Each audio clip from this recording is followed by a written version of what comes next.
As stated by psychologists, observing human behavior, they find one peculiarity in terms of food, that among all living beings,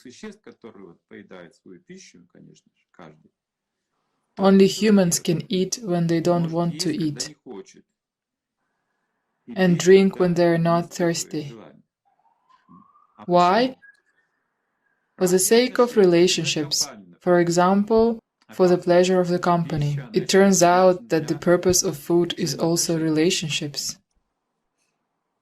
This is an interesting observation. Humans cannot survive on food only. They also need spiritual food. And the exchange of food is the first step in the exchange of love in society. It is described by ancient sages that love can be cultivated through exchange. In general, the nature of love is exchange. I receive something as a gift, and then I give a gift in return. And this is how feelings are cultivated. We become closer and we are no longer afraid of each other.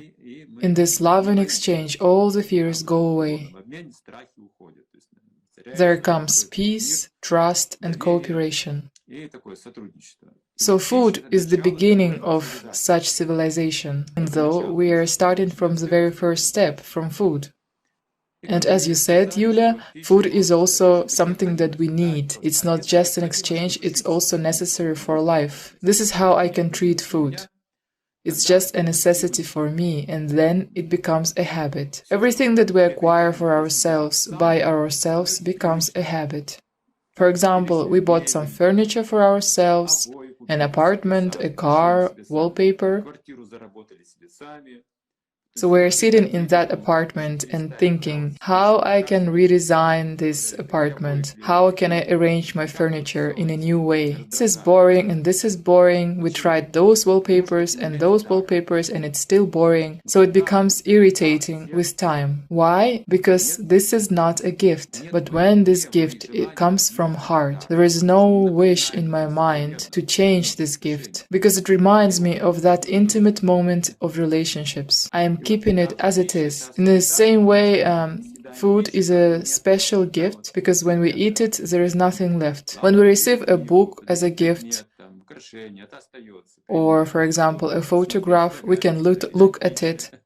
But when we receive food, I just eat it and it's over.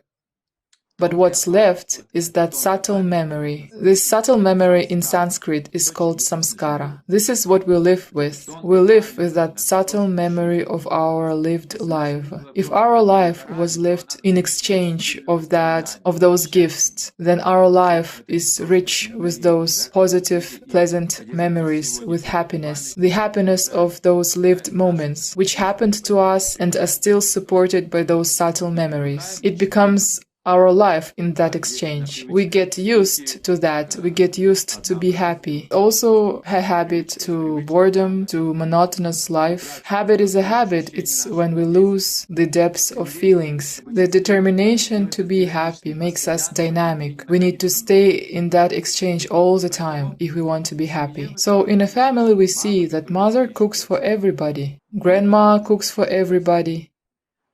Ancient sages said that food is the accumulator of subtle energy. Okay, I'll make an example as an artist. So a painting, I'm using a canvas, some paints, some brushes. I am layering those paints on a canvas, but in the end, you don't see the paints. You get an impression from looking at that painting. You can get excited, amazed, or feel the smell of the flowers on the painting, or you can see a personality, or you can experience some kind of mood, but it's just paint, just a canvas. But no, the mood of a painter is conveyed on the canvas. So food becomes a very powerful translator of that mood, even of something that we cannot express with words, like poetry. So we feed each other with food that we were cooking with love, on fire, especially on fire. The food accumulates your mood, and in the end, you feed others with your love. With your love or maybe something else. Because food can accumulate different energies. Yeah, these subtle things do exist, and it's something that we want to learn, to understand, to feel. The very first step.